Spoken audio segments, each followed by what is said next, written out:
5 True Scary Stories. The cursed game that haunts friends forever. The town was one of those places people talked about in hushed tones. Abandoned decades ago and swallowed by creeping vines and the whispers of ghosts, it seemed like the kind of setting that only existed in horror novels. Yet, there I was, standing at the threshold of its forgotten library, my flashlight casting eerie shadows on broken windows and warped wood. I had come here looking for stories, something strange or thrilling to share on my blog. I didn't expect to find a piece of darkness itself. Inside, the air was thick with the scent of mildew and decay. The moonlight filtering through the shattered windows illuminated rows of forgotten books, their spines faded, their secrets long unread. My flashlight flickered, and for a moment, I thought I saw movement, just the scurry of a rat, I assured myself. I ventured deeper, my boots echoing on the warped floorboards. That's when I saw it, lying on a pedestal draped with cobwebs. An old, leather-bound journal, its cover embossed with the chilling words, "Games that should never be played." I hesitated. Something about the book felt wrong, almost alive. But curiosity was a relentless force, and against my better judgment, I picked it up. The leather was cold, kind of cold that made your fingers ache. The pages were yellowed, the handwriting sharp and precise, each story more horrifying than the last. I'm not a superstitious person by nature, but as I read, an unsettling realization crept over me. These weren't just stories, they were warnings. Warnings about games that promised thrills, riches, and answers, but delivered something far darker. The more I read, the more I became convinced. Someone or something had created these games with malicious intent. And now, I'm here to share them with you. But be warned, just knowing about these games might be enough to draw their attention. If you're the kind of person who likes to play with fire, you might find yourself tempted to try them. Don't. The cost is always far greater than the reward. The journal stories seem to share a sinister thread. If the games have been designed not by humans, but by a shadowy figure that thrived on suffering. These weren't games of chance or skill. They were traps, waiting for the right kind of person to stumble into them. I'll tell you about 5 of them. 5 games that should never, under any circumstances, be played. Story 1. The 7 Circles Game. It started like all bad ideas do, with a dare. The old Montague house had been the site of local legends for as long as anyone could remember. Every town has its haunted house, and ours was no exception.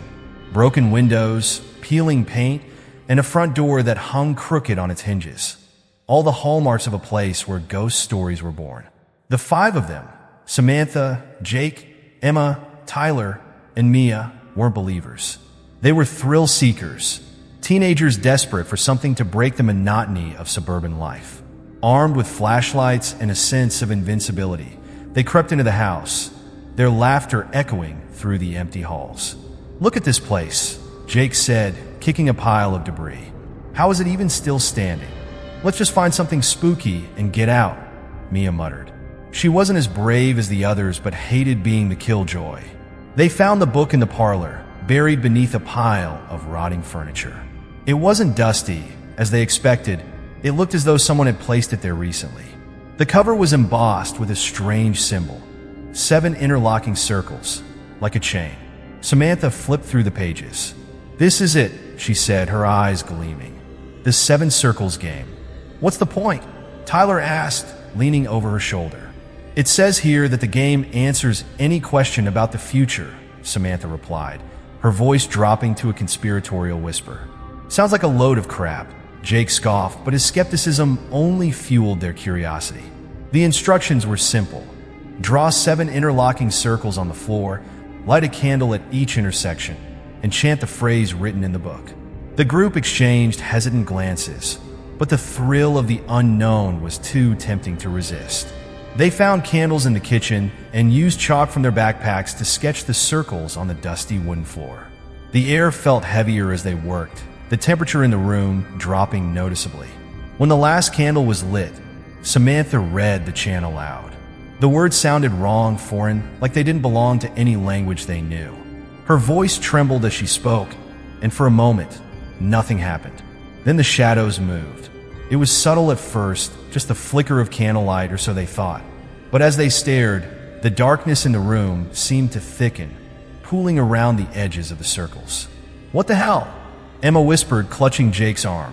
"I think it's working," Samantha said, her voice filled with awe and terror.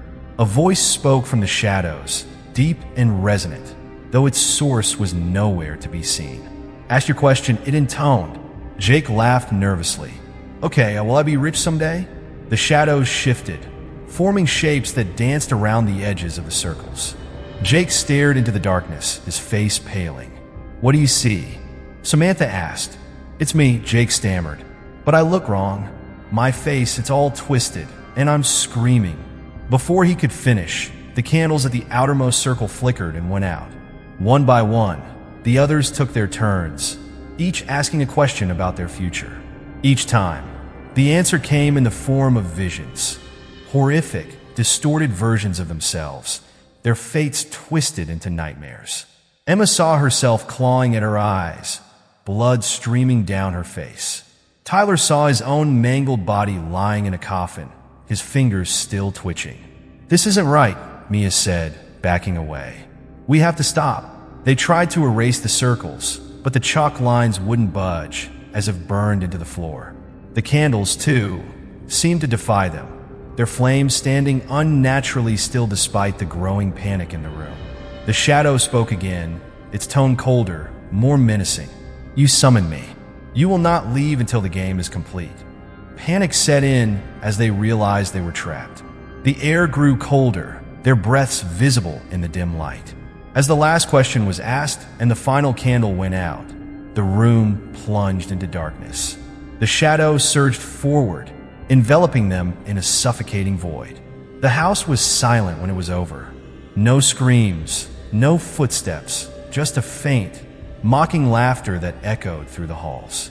When the police found the house days later, they discovered the chalk circles and melted candle stubs, but no trace of the teenagers. Only their belongings remained, scattered around the room like offerings to something unspeakable. Story 2. Devil's Roulette. The city was alive at night, its neon glow masking the desperation in its alleys and corners. Vince Walker had always been drawn to the glittering promise of luck.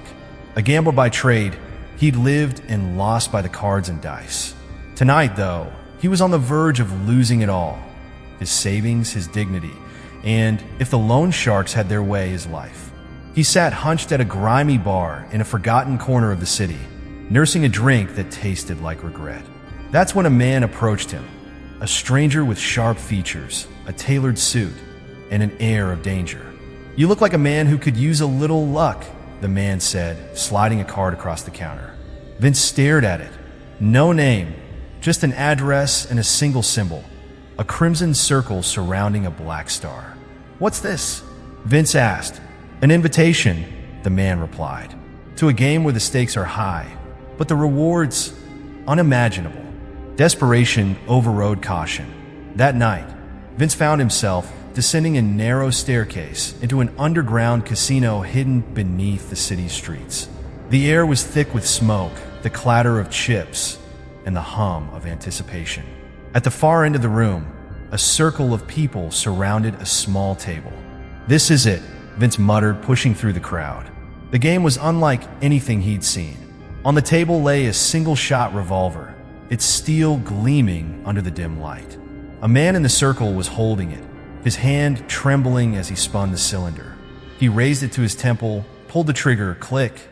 Relief washed over his face as he set the gun down and reached for a stack of cash that dwarfed anything Vince had ever seen. Next, a voice growled. The man walked away, and the dealer, a pale, gaunt figure with eyes like polished obsidian, gestured to Vince. "New blood," the dealer said.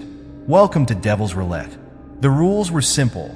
One bullet in the chamber, one spin of the cylinder, one pull of the trigger. Survive, and the pot was yours. Vince's heart pounded as he sat at the table, his mind racing. He had nothing to lose and everything to gain. The revolver felt cold and heavy in his hand. He spun the cylinder, the sound echoing in his ears. His fingers were slick with sweat as he raised it to his temple. "Here goes nothing," he muttered. Click! The room erupted in cheers, and the dealer pushed the winnings toward Vince. More money than he'd ever dreamed of. He was alive. He had won, but the elation was short-lived. As he stumbled out of the casino, clutching his newfound fortune, Vince's vision blurred. For a moment, he thought it was the adrenaline, but then he saw it, a flash of something dark, something grotesque. His own face stared back at him, twisted in pain, blood pooling beneath his body. "Just my nerves," Vince whispered, shaking his head. But the visions didn't stop. In the days that followed, he saw himself in countless scenarios, crushed beneath falling debris, riddled with bullets in a robbery, wasting away in a hospital bed. Each vision felt more real than the last, as though he were reliving his own death over and over. He tried to escape the memories, but they haunted him everywhere. The winnings became a curse. The more he spent, the more vivid the visions grew. One night, in a cheap motel room, Vince found himself staring into the mirror. His reflection didn't move in sync with him. It stared back, a cruel smile playing on its lips. "You thought you survived," the reflection hissed. But the game never ends. Terrified, Vince hurled a chair at the mirror, shattering it. Shards of glass scattered across the floor, and in every fragment, he saw himself dying again and again. It wasn't until the visions began bleeding into reality that Vince realized the truth. He hadn't survived the game. Not really. The moment he believed he'd won, the curse had claimed him. The final vision came as he stood on the rooftop of a crumbling building, clutching the revolver he had taken as a twisted souvenir. The same voice from the casino echoed in his mind. Luck always runs out. He laughed bitterly, pressing the barrel to his temple one last time. Click! But this time, there was no cheering, no relief, only silence. And as Vince's body crumpled to the ground, the dealer's voice seemed to whisper from the shadows. The house always wins. Story 3. The Dice of Doom. The cabin sat nestled deep in the woods, isolated and silent save for the occasional rustling of leaves. A weekend getaway seemed like the perfect escape for a group of college friends burdened with exams and the monotony of dorm life. The group, Alyssa, the level-headed one, Jake, the skeptic, Riley, the prankster, and Claire, the timid one, arrived just before sunset, their laughter echoing in the forest as they unloaded their bags. Inside, the cabin was old but charming, its wooden beams and stone fireplace offering a rustic charm. They decided to spend their first evening exploring their surroundings. Jake, always curious, began pulling up loose floorboards in the corner of the living room. Beneath one, he discovered a dusty wooden box, its hinges creaking as he opened it. Inside was a pair of ancient dice, carved from what looked like bone. Alongside them lay a brittle piece of parchment with a single inscription: "Roll to discover your fate." Riley grabbed the dice, laughing. "Looks like we found tonight's entertainment." Alyssa frowned. "Don't you think it's weird? Who buries dice under the floorboards with a creepy note?" "Relax," Jake said. "It's probably some old board game. Let's see what happens." As the fire crackled, they cleared the coffee table, and Riley insisted on being the first to roll. "What's the worst that could happen?" "Snake eyes," he joked. He threw the dice. They clattered against the wood, coming to rest on a 6. For a moment, nothing happened. Then, the room seemed to grow colder. Riley's smirk faded as his expression turned to confusion, and then terror. "Guys, do you hear that?" The others shook their heads, but Riley's eyes darted around the room. "It's my dad. He's yelling at me, just like before he..." Riley's voice broke, and he covered his ears, rocking back and forth. The others tried to snap him out of it, but he was lost in whatever nightmare had consumed him. Claire's voice trembled. "Maybe we should stop." But Jake, ever the skeptic, picked up the dice. "It's just a game. He's messing with us." He rolled. The dice landed on a 3. Jake blinked. For a moment, he seemed fine. Then he gasped, clutching his throat. "I can't breathe." The others stared in horror as he clawed at his neck. "It's water," he choked out. "I'm drowning." Alyssa grabbed him, shaking him. "Jake, there's no water. Snap out of it." Jake fell to the floor, gasping for air. The others pulled him back to the couch, where he sat trembling, refusing to roll again. Alyssa looked at the parchment more closely. Under the flickering firelight, more words seemed to appear, burned into the paper as if by an invisible hand. Each roll reveals your deepest fear. The game ends only when all players have rolled. Claire whimpered, backing away from the table. No, I'm not playing. I can't. The room grew darker, the shadows deepening unnaturally. The dice began to rattle on their own, demanding the next turn. Alyssa gritted her teeth. We have no choice. She picked up the dice and rolled. 2. A low hum filled the room, and Alyssa froze. Her skin began to prickle as she stared into the fire, which now danced with grotesque shapes. Her voice quivered. It's them, the shadows from my nightmares. The others couldn't see what she did, but they felt the oppressive weight in the air. Alyssa's face turned pale as the shapes in the fire seemed to reach for her. Claire sobbed, clutching the dice. I just wanted to stop. She threw them without looking. 1. At first, nothing happened. Then, Riley spoke. Who's Claire? She turned to him, horrified. What? It's me. I'm right here. Jake and Alyssa exchanged confused glances. Did she just show up? Jake muttered. No. Claire screamed. We've been friends for years. But their blank stares told her the truth. One by one, they were forgetting her, her presence fading like a photograph exposed to sunlight. She could feel herself slipping away, her voice growing faint, her hands no longer solid. Desperation consumed Alyssa as she grabbed the dice again. We have to stop this. No. Jake shouted. What if rolling again makes it worse? But Alyssa had already thrown them. The dice shattered on impact, scattering across the floor. For a moment, there was silence. Then the cabin erupted with a cacophony of screams, whispers, and inhuman growls. Every unfulfilled curse was unleashed at once. The room became a vortex of fear and chaos, each of them trapped in their own private torment. In the end, the cabin was silent. Morning sunlight streamed through the windows, illuminating an empty room. The dice lay on the floor, whole once again, waiting for the next players to find them. Story 4. The 7 Doors Challenge. Lila stood at the edge of the desolate property, her flashlight casting eerie beams against the decayed exterior of the infamous house. The legend of the 7 Doors had circulated online for years, whispered about in forums and urban legend blogs. The promise? Survive the challenges behind all 7 doors, and you'd walk away with unimaginable wealth and power. The catch? No one had ever claimed the prize or been seen again. The thrill of the unknown was irresistible. Lila had always prided herself on her courage, her unshakable determination to face what others feared. The thrill-seeking high was her addiction. She gripped the brass doorknob of the house and pushed. The front door creaked open, revealing a dimly lit hallway lined with doors. 7 of them, each marked with a Roman numeral from I to 7. The first, labeled I, loomed just a few steps away. She inhaled sharply, her breath echoing in the silence, and approached the first door. The handle was ice cold, and as she twisted it, the hinges groaned as if the house itself were reluctant to let her in. Door I, the whispering shadows.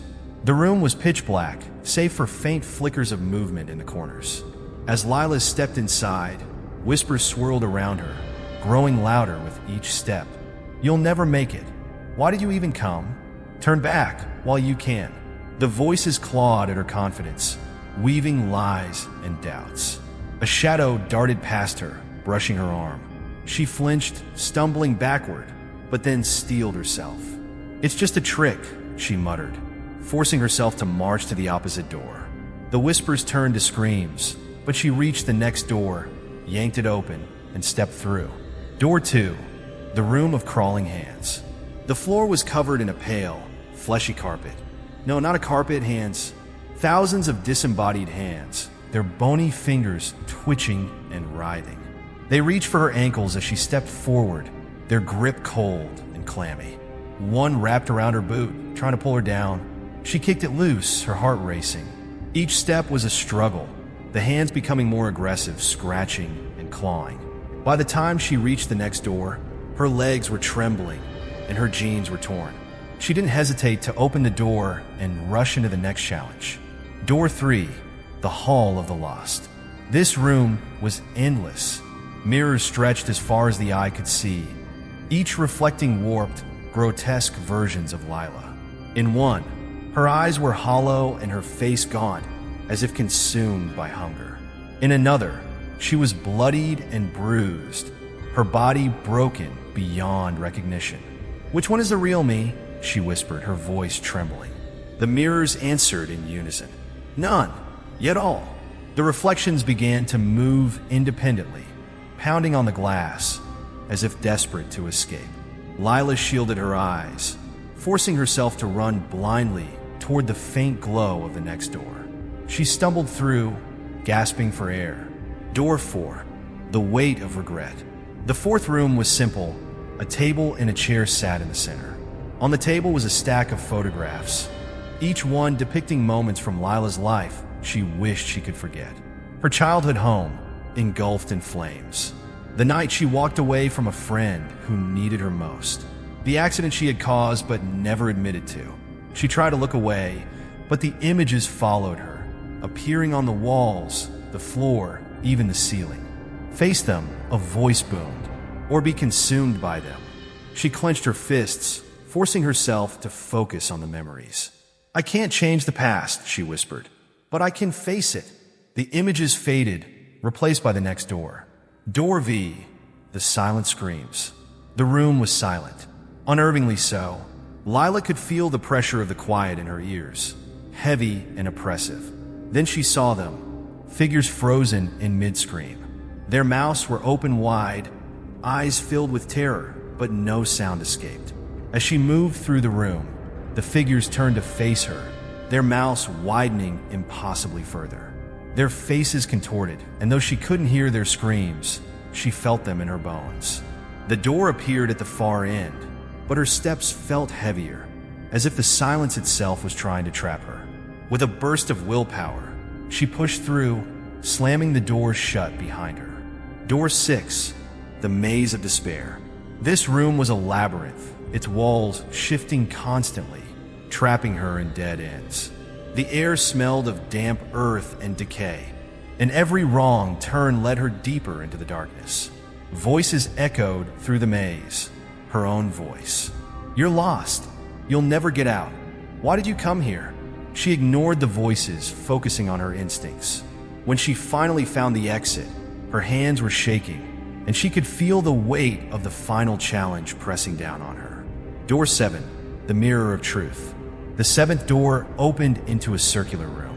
In the center stood a tall, ornate mirror. Its frame was blackened and cracked, and its surface shimmered like liquid silver. When Lila approached, the reflection wasn't her. It was a younger version of herself, wide-eyed and innocent. Then the images shifted, showing every failure, every regret, every mistake she buried. The mirror whispered her darkest secrets, her most shameful memories, forcing her to confront the parts of herself she had always run from. Tears streamed down her face as the house seemed to close in around her, feeding on her despair. She screamed, pounding on the walls, searching for an escape. Finally, she spotted the front door and ran for it, throwing it open, only to find herself back in the first room. An endless loop. The house laughed, its walls trembling with cruel amusement. Lila realized the truth. There was no escape. The 7 doors weren't a path to riches. They were a trap, an endless cycle feeding on the souls of those who dared to play. And now, she was part of it. Story 5, The Book of Shadows Game. Alex had always been fascinated by the occult. Ever since he was a teenager, the idea of tapping into forces beyond the ordinary had consumed him. The thrill of the unknown, the idea of controlling fate, it was all too intoxicating. So when he stumbled upon the Shadows grimoire in a dusty corner of a thrift store one rainy afternoon, he couldn't resist. The book was ancient, its leather cover cracked and worn, with no title or markings, just a dark energy that seemed to radiate from it. The old man behind the counter didn't even seem to notice him as he picked it up, ran his fingers over the pages, and felt an odd, tingling sensation in his fingertips. "Fascinating piece," the old man muttered from across the room. "But don't say I didn't warn you." Alex laughed it off, dismissing the man's cryptic warning. What did he know? The thrill of owning such an item was far too great. It had been years since he'd come across something so intriguing, something real. He paid the man a meager sum and left, feeling the weight of the book in his bag as if it were calling to him. That night, in his dimly lit apartment, Alex opened the book to its first page. The ink was black, almost like it was still wet, and the words on the page seemed to shift as he read them. "Write your desires, and I shall make them real. But know this, every wish carries a cost. You will pay the price, but I will deliver." Alex's heart raced with excitement. He thought for a moment, considering his first wish. His eyes flickered to the empty, lonely corners of his apartment. He had always wanted someone to love, someone who would understand him, someone who would share his passions. Without thinking, he wrote, "I wish for someone who will love me completely, who will be my perfect partner." He hesitated. Should he add something else? He couldn't remember the last time he had felt truly loved. But the words had already been written, and he could feel the book's power begin to hum with a quiet energy.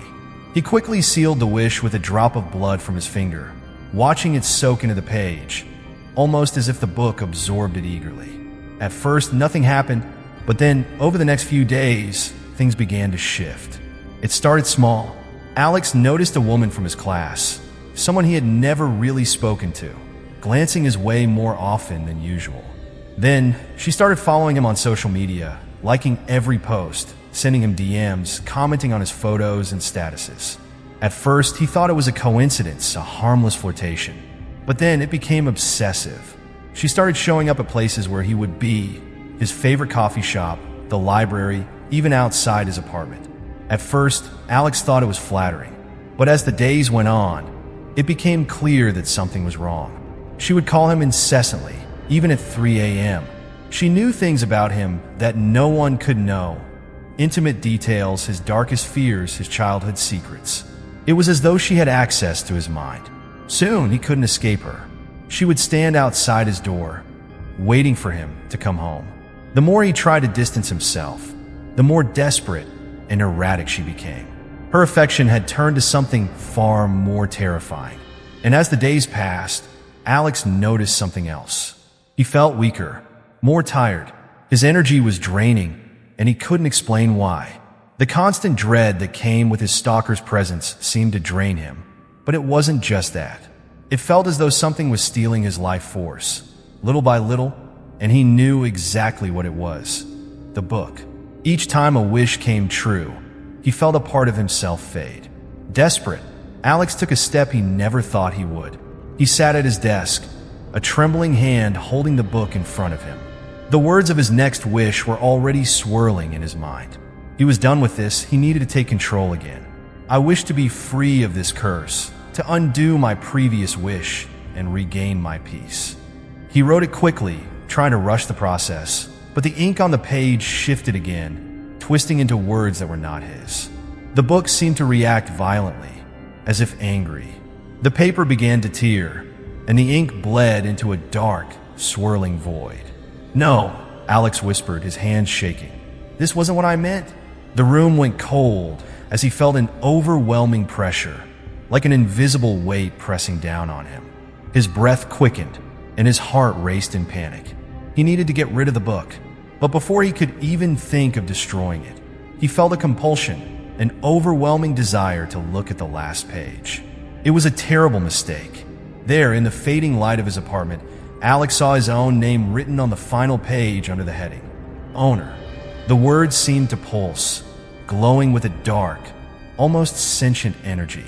And as they did, Alex felt an icy grip on his chest. His heart stopped. His body froze. It wasn't just a curse anymore. It was a binding acclaim. He was no longer in control. He was trapped, owned by the very book he had sought to master. Desperation flooded his mind, but the book had already claimed its final price, and Alex was now its prisoner. The flickering light of the desk lamp cast eerie shadows across the walls as I reached the final page of games that should never be played. My hands trembled as I closed the journal, its leather cover worn and scarred, as though it carried the weight of countless lives it had destroyed. My breath was shallow, and I could feel the pounding of my heart echoing in my ears. I had read enough. The stories within, the 7 Circles, Devil's Roulette, the Dice of Doom, the 7 Doors Challenge, and the Cursed Book of Shadows weren't just tales. They felt alive, as if the very act of reading them had brought them closer to me, their darkness seeping into my thoughts and dreams. I leaned back in my chair, my eyes darting around the dim room. Every creak of the floorboards, every gust of wind outside, seemed amplified, as if the house itself was holding its breath. The journal sat before me, innocent in appearance, but heavy with malevolence. I should never have opened it. I whispered aloud, my voice barely audible over the drumming of my heartbeat. I thought of the warnings scrawled across its pages, the cryptic advice to leave well enough alone, the ominous descriptions of rules and consequences. Each story had its victim, people who had been lured in by curiosity, greed, or desperation, only to pay unimaginable prices. I looked down at my hands, half expecting to see some mark, some stain from touching the cursed object. They seemed normal enough, but I didn't trust my senses anymore. I stood, pacing the room, my mind a whirlwind of regret and fear. As I turned back to the desk, I noticed something strange. The journal, which I had firmly closed moments ago, was now open again, its pages flipping on their own. A cold draft swept through the room, and I froze, unable to move as the final page revealed itself. It wasn't blank anymore. In sharp, dark ink, a single sentence appeared, as though written by an unseen hand. "Congratulations, you've just started the next game." My stomach churned as the words seemed to pulse with life. Then, faintly at first but growing louder, I heard it a whisper. My name. It came from everywhere and nowhere, a soft, haunting murmur that sent shivers down my spine. "No," I whispered, stepping back. "This can't be happening." The journal's pages began to ripple, as if alive, and the room darkened, the lamp flickering wildly before plunging into darkness. My breath quickened as the whispers grew into a chorus, voices overlapping in an incomprehensible chant.